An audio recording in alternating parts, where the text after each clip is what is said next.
अस्सलाम वालेकुम दोस्तों, मैं आपको परफेक्ट वेब सॉल्यूशंस की तरफ से नोड.जेएस के इस वीडियो ट्यूटोरियल में खुशामदीद कहता हूं। दोस्तों, मेरा नाम इमरान कासिम है और आज के इस नोड.जेएस के वीडियो ट्यूटोरियल में हम सीखेंगे कि किस तरीके से हम नोड.जेएस को यूज करते हुए फाइल्स या इमेजेस को अपलोड कर सकते हैं। तो दोस्तों, इससे पहले कि मैं अपने इस वीडियो ट्यूटोरियल को स्टार्ट करूं, मैं आपसे रिक्वेस्ट करूंगा कि अगर आपने अभी तक मेरे चैनल को सब्सक्राइब नहीं किया तो काइंडली इसको सब्सक्राइब जरूर कर लें और साथ में मौजूद जो बेल का नोटिफिकेशन आइकन है उसको प्रेस करना मत भूलिएगा, ताकि आपको मेरी आने वाली हर नई वीडियो या सीरीज की नोटिफिकेशन मिलती रहे और आप उससे अप टू डेट रह सकें। Thank you very much. तो चलिए शुरू करते हैं इस वीडियो ट्यूटोरियल को।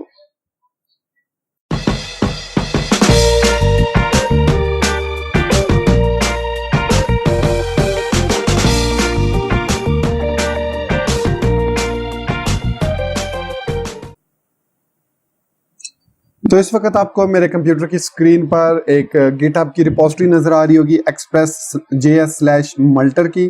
तो multer हमारे पास एक ऐसा पैकेज है जिसकी मदद से हम node.js और express.js को यूज करते हुए फाइल्स को अपलोड कर सकते हैं। किसी भी किस्म की फाइल्स, इमेजेस हो गए या कोई और फाइल जो भी आप सर्वर पर अपलोड करना चाहते हैं यूजिंग इन node.js। तो इस पैकेज को, multer पैकेज को हम यूज करेंगे या multer पैकेज को हम यूज करेंगे और इसकी डॉक्यूमेंटेशन आपको यहाँ पर बेसिक यूजेज और इसके जो APIs हैं उसकी डिटेल यहाँ पर आपको मिल जाएगी। तो इसमें अब जो multer की डॉक्यूमेंटेशन है उसमें काफी आपको इंफॉर्मेशन मिल जाएगी, लेकिन स्टिल इसमें काफी सारी चीजें जो हैं वो मिसिंग है, जिनको हम इस ट्यूटोरियल में मोस्टली कवर करेंगे और अब मैं आपको सिंपलेस्ट पॉसिबल वे सिखाऊंगा जिसमें आप अपनी फाइल्स को अपलोड कर सकते हैं यूजिंग node.js। तो इसके लिए चलते हैं हम अपने टर्मिनल की तरफ। तो यहाँ पर मैं अपने टर्मिनल पर मौजूद हूँ और यहाँ पर मैंने एक अपलोड नोड के नाम से एक फोल्डर बनाया हुआ है और यहाँ पर मैं बल्कि इसको रिमूव करके मैं नए सिरे से बिल्कुल बनाता हूँ। ये मैं इसको मूव टू ट्रैश कर देता हूँ और यहाँ पर डेस्कटॉप पे जाके मैं इसको मैं जूम इन भी कर लेता हूँ ताकि आपको थोड़ा क्लियर नजर आए। तो यहाँ पर अब मैं क्रिएट करूंगा नया फोल्डर, तो अपलोड नोड के नाम से, और इसमें अब मैं cd अपलोड नोट करके जाऊंगा और यहाँ पे npm init-y। अब मेक श्योर कीजिए आपके पास node.js का लेटेस्ट वर्जन और npm का लेटेस्ट वर्जन इंस्टॉल हो। मेरे पास npm का वर्जन 6.2 और नोड का वर्जन 10.1.0 ऑलरेडी इंस्टॉल्ड है। तो मैं npm init-y करूंगा ताकि एक बेसिक package.json फाइल बन जाए और फिर मैं कोड डॉट लिख के एंटर करूंगा तो मेरा जो करंट फोल्डर होगा वो कोड एडिटर जो कि विजुअल स्टूडियो कोड है उसमें ओपन हो जाएगा और यहाँ पर अब आपको एक package.json फाइल नजर आ रही होगी। अब यहाँ पे व्यू में जाके मैं इंटीग्रेटेड टर्मिनल को ओपन कर लेता हूँ और यहाँ पर मुझे npm इंस्टॉल करना है एक्सप्रेस और उसके अलावा multer को। तो ये दोनों मैं इस पे इंस्टॉल कर लेता हूँ। जब तक दोनों पैकेज इंस्टॉल होते हैं, यहाँ पर मुझे index.js फाइल चाहिए। उसके अलावा यहाँ पर एक फोल्डर मुझे चाहिए पब्लिक के नाम से और इस पब्लिक के फोल्डर के अंदर मुझे एक नया फोल्डर चाहिए अपलोड्स के नाम से, जिसमें मैं सारी फाइल्स को अपलोड करूंगा जो कि multer के थ्रू यहाँ पर पाथ में सेट करूंगा। तो यहाँ पर index.js में मैं एक्सप्रेस को सेटअप करूंगा। अगर आपको बेसिक express.js के ट्यूटोरियल्स चाहिए तो मेरे चैनल पर node.js की कंप्लीट सीरीज मौजूद है, आप वो देख सकते हैं।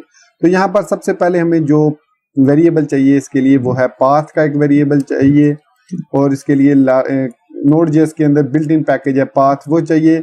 इसके बाद हमें एक्सप्रेस चाहिए जो कि हमारे पास एक्सप्रेस का पैकेज अभी हमने इंस्टॉल किया है। फिर उसके बाद हमें multer का पैकेज चाहिए तो रिक्वायर multer। फिर उसके अलावा हमें यही तीन फिलहाल जो है पैकेजेस, इन पैकेजेस की ही जरूरत है जिनको हम यूज करेंगे। तो यहाँ पर सर्वर क्रिएट करते हैं तो variable app is equal to express लिखेंगे।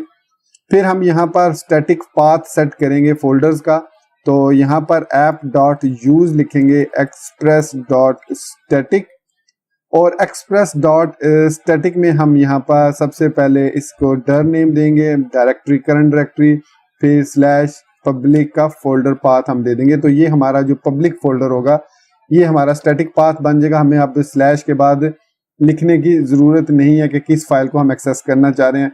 इंडेक्स फाइल ऑटोमेटिकली एक्सेस होगी। पब्लिक के अंदर हमें एक न्यू फाइल भी चाहिए होगी index.html, जिसमें हमारा फॉर्म हम डिजाइन करेंगे।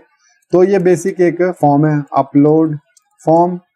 तो इसमें बेसिकली ऐसा कोई खास चीज नहीं है, जस्ट एक फॉर्म होगा जिसका एक्शन होगा http localhost:3000 जो हमारा सर्वर होगा एक्सप्रेस का, और उसमें हम यूज करेंगे अपलोड फाइल। तो यहाँ पर इसका जो मेथड होगा वो होगा पोस्ट का, और इसमें enc टाइप हमारे पास होगी मल्टीपार्ट फॉर्म डाटा। अब मल्टर जो है वो सिर्फ और सिर्फ उन फॉर्म्स को हैंडल करता है जिनके साथ encryption type multipart form data को मेंशन किया गया हो। तो यहाँ पर अब हमें इनपुट फाइल चाहिए, और उसका नाम हम जो भी दे सकते हैं, जैसे मैं इसका नाम फाइल दे देता हूँ, आईडी भी मैं फाइल दे देता हूँ। इसके अलावा हमें एक सबमिट बटन चाहिए, सबमिट। तो वैल्यू इसकी होगी सबमिट, और नेम इसका भी होगा सबमिट। तो ये बेसिक है HTML की सेटिंग है जो हमने कर ली है। अब हम index.js में जाएंगे और यहाँ पर app.listen करेंगे 3000 पोर्ट पर, और यहाँ पर हम console.log में लिख लेंगे सर्वर रनिंग एट http:/localhost:3000। तो यहाँ पर हमने बता दिया कि सर्वर हमारा इस पोर्ट पे रन होगा। अब इस सर्वर को हम टर्मिनल से रन करते हैं। तो इसके लिए मैं यूज कर रहा हूँ नोडमोन का पैकेज। अगर आपको नोडमोन के बारे में नहीं पता तो इसका ट्यूटोरियल भी मौजूद है चैनल पर, और उसका लिंक अभी थोड़ी देर में आपको ऊपर टॉप राइट साइड पे मिल जाएगा, आप उसको देख सकते हैं। तो यहाँ पर मैं सिंपली लिखूंगा नोडमोन, और अगर आप इसको इंस्टॉल करना चाह रहे हैं तो sudo npm, अगर मैक या लिनक्स पे है तो sudo npm इंस्टॉल लिखेंगे, विंडोज पे सिर्फ npm इंस्टॉल -g और नोडमोन लिख देंगे तो वो इंस्टॉल हो जाएगा। तो मैं यहाँ पर लिखता हूँ नोडमोन। इफ एवरीथिंग गोज गुड आपको यहाँ पर मिलेगा http आपका सर्वर रनिंग एट। अब आप इसको ओपन कर सकते हैं यहाँ पर, और ये देखिए इसने ऑटोमेटिकली, चूंकि हमने यहाँ पे पब्लिक स्टैटिक पाथ सेट किया तो इसने ऑटोमेटिकली पब्लिक फोल्डर से जो उसको एक्सेस किया है, तो पब्लिक फोल्डर के अंदर index.html फाइल को ऑटोमेटिकली एक्सेस कर लिया। अगर यहाँ पर index.html फाइल ना होती तो वो ओपन नहीं होनी थी। तो ये अब हमारी जो फाइल है ये आपको ऑटोमेटिक ओपन होगी। अब हम यहाँ पे एक राउट बनाते हैं ऐप पोस्ट का, और उसको नाम रखते हैं अपलोड फाइल। अब ये वाला जो अपलोड फाइल है ये हमने यहाँ पर जो दिया हुआ है इसका पाथ है। तो यहाँ पर पाथ लिखा हमने अपलोड फाइल। फिर हमें अब इसको मल्टर एज अ मिडलवेयर पास करना होगा, तो मल्टर को हम सेटअप करेंगे यहाँ पर। तो यहाँ पर अब जब हम मिडलवेयर यूज करते हैं तो रिक्वेस्ट और रिस्पॉन्स के बाद हमें नेक्स्ट का वेरिएबल भी रिक्वायर्ड होता है। तो ये हमने बेसिक सेटअप कर लिया। तो चलिए अब मल्टर को सेटअप करते हैं। तो इसके लिए सबसे पहले हमें स्टोरेज स्पेस चाहिए। तो यहाँ पर मैं एक वेरिएबल ले लेता हूँ, storage is equal to Multer dot storage, और सॉरी मल्टर डॉट इसमें disk storage, not storage, disk storage. तो डिफरेंट इसमें ऑप्शन है, डिस्क स्टोरेज। और ये कुछ ऑब्जेक्ट लेता है, उस ऑब्जेक्ट में सबसे पहला जो ऑब्जेक्ट होता है वो डेस्टिनेशन का होता है। तो डेस्टिनेशन में हम यहाँ पर बताएंगे पब्लिक के अंदर हमारे पास अपलोड्स का फोल्डर है।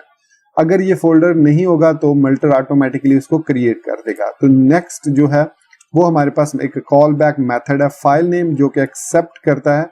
इसमें हमें 3 पैरामीटर पास करने होते हैं। सबसे पहला जो पैरामीटर इसमें फाइल नेम, इसमें हमारे पास ये देख सकते हैं आप फाइल नेम के अंदर। फाइल नेम में सबसे पहले हमें रिक्वेस्ट पास करनी होती है, फिर उसके बाद हमें इसमें फाइल पास करनी होती है, और एक कॉल बैक फंक्शन होता है जिसको हम एग्जीक्यूट करते हैं। तो यहाँ पर ये हमारे इसके पैरामीटर रिक्वेस्ट फाइल। अब ये जो फाइल है बेसिकली यहाँ पर हमारे पास वो सारा डाटा आएगा जो इस फाइल वेरिएबल में नेम में आएगा। तो यहाँ पर अब हम यूज करेंगे cb, और यहाँ पे पहला इसका पैरामीटर है एरर। अगर एरर कोई है तो उसको हम नल कर देंगे। एरर के बाद फाइल स्ट्रिंग है, तो यहाँ पर हम इसको देंगे फाइल डॉट फील्ड नेम। अब ये जो फाइल पैरामीटर है, ये जो फाइल ऑब्जेक्ट है, इसके अंदर जो भी नेम आपने यहाँ पर दिया होगा ये एज अ फील्ड नेम यहाँ पर हमारे पास एक्सेस हो जाएगा।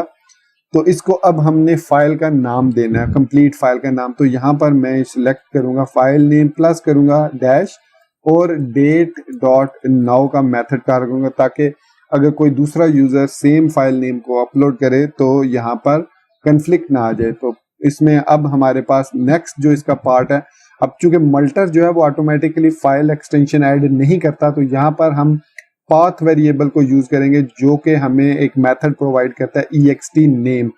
तो यहाँ पर लिखेंगे path.ext नेम और यहाँ पर फाइल डॉट ओरिजिनल नेम हम एक्सेस करेंगे। तो उस फाइल का, इस फाइल ऑब्जेक्ट में जो भी फाइल आएगी उसका ओरिजिनल नेम जो भी मल्टर जनरेट करेगा वो हमें, जो हमारे फील्ड के इसमें हमारे इंडेक्स डॉट में हम जो फाइल अपलोड करेंगे इसका ये जो नेम है, फील्ड नेम है, ये नेम जो भी आपने रखा है वो फाइल यहाँ पर आ जाएगा। फिर उसके बाद डैश, फिर डेट नाउ, फिर उस फाइल की जो भी एक्सटेंशन होगी वो, और वो प्लस होके कॉन्केटिनेट होगी। तो ये हमारे पास इतना ही कोड है। अब इसको हमने यूज करना है तो यहाँ पर हमें एक वेरिएबल लेना होगा अपलोड का इज इक्वल टू, अब यहाँ पर हम यूज करेंगे मल्टर और इस मल्टर को ऑब्जेक्ट पास करेंगे स्टोरेज का, और यहाँ पर जो हमने स्टोरेज क्रिएट किया वो एज एन पैरामीटर हम पास कर देंगे। और एक सिंगल फाइल हम चूंकि अपलोड कर रहे हैं तो यहाँ पर हम single as a parameter pass कर देंगे। तो ये वेरिएबल अब हमारे पास होगा जो फाइल को अपलोड करने में हमारी हेल्प करेगा और एज अ मिडलवेयर यूज होगा। तो सिंपली आपने यहाँ पर अपलोड को पास कर देना है। अब हमारे पास जो रिक्वेस्ट ऑब्जेक्ट है ये हमें दो चीजें रिटर्न करेगा, एक जो नॉर्मल फॉर्म के वेरिएबल हैं जैसे आपने नेम, उसके अलावा उसके जो भी अदर देन फाइल पैरामीटर के जो फील्ड हैं वो हमें देगा, और जो फाइल है, जो फाइल का पैरामीटर वो रिक्वेस्ट डॉट फाइल के अंदर ऑब्जेक्ट के अंदर सेव होगा। तो अगर मैं यहाँ पर कंसोल डॉट लॉग नहीं करूंगा, रिस्पॉन्स डॉट सेंड करूंगा सिंपली, और यहाँ पर लिखता हूँ अपलोडेड फाइल और यहाँ पर लिखूंगा प्लस और रिक्वेस्ट डॉट फाइल नेम, ये मैं लिख देता हूँ। अब इस फाइल का नेम यहाँ पे साथ में डिस्प्ले हो जाएगा। तो दोस्तों बस इतना ही कोड है इसमें कि इस कोड की मदद से अब हम आसानी से कोई भी फाइल यहाँ पर अपलोड के फोल्डर में इजीली अपलोड कर सकते हैं। तो चलिए इसको प्रैक्टिकली अब करते हैं हम। तो हम श्योर आप हमारा सर्वर रन हो रहा है, इसको एक दफा फिर सेव कर लेते हैं और यहाँ पर मैं इसको रीलोड करता हूँ पेज को। तो अब मैं यहाँ से चूज करूंगा फाइल को, तो यहाँ से मैं कोई भी इमेज फाइल ले लेता हूँ, सपोज मैं ये वाली फाइल लेता हूँ, ओपन करता हूँ। तो यहाँ पर ये फाइल आ गई। अब मैं इसको सबमिट करूंगा। तो यहाँ पर अनएक्सपेक्टेड फील्ड का एरर आ रहा है, तो लेट्स सी अनएक्सपेक्टेड फील्ड का एरर है अपलोड डॉट, सॉरी यहाँ पर हमें इसका नाम भी देना है। तो अपलोड सिंगल फाइल नेम, जो भी नेम आपने यहाँ पर दिया वो फाइल नेम आपने यहाँ पर पास करना है, तो वो मैं भूल गया था। तो चलिए अब दोबारा से इसको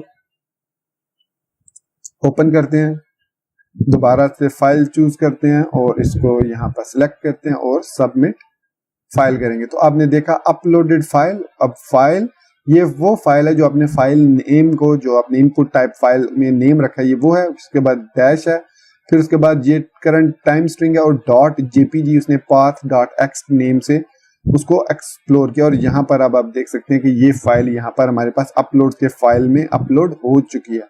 अगर आप इसको फर्दर कस्टमाइज करना चाह रहे हैं इसको नेम को, तो यहाँ पर आप अपनी मर्जी से इसको कस्टमाइज कर सकते हैं, लेकिन डेफिनेटली आप उसकी एक्सटेंशन तो वही रखेंगे। यहाँ पर अब आप ना सिर्फ इमेजेस फाइल बल्कि कोई और फाइल भी अपलोड कर सकते हैं।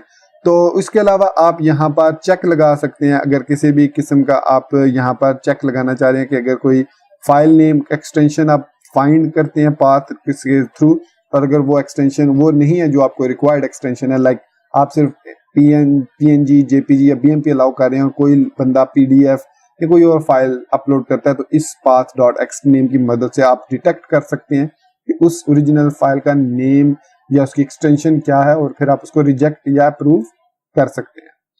तो दोस्तों ये था हमारा छोटा सा video tutorial about how to upload files using Multer. अगर इसमें आपको कोई भी प्रॉब्लम है तो आप इस नीचे कमेंट सेक्शंस को यूज करके मुझे बता सकते हैं। This is the simplest and easiest possible way to upload files using Node.js। तो उम्मीद करता हूं कि मेरा ये ट्यूटोरियल आपको पसंद आया होगा। अगर आपको ये ट्यूटोरियल वाकई पसंद आया तो मेरे इस वीडियो को लाइक करना और इस चैनल को सब्सक्राइब करना मत भूलिएगा। अपनी दुआओं में याद रखिएगा। Thank you very much for being with me till end. Take care. अल्लाह हाफिज एंड बाय।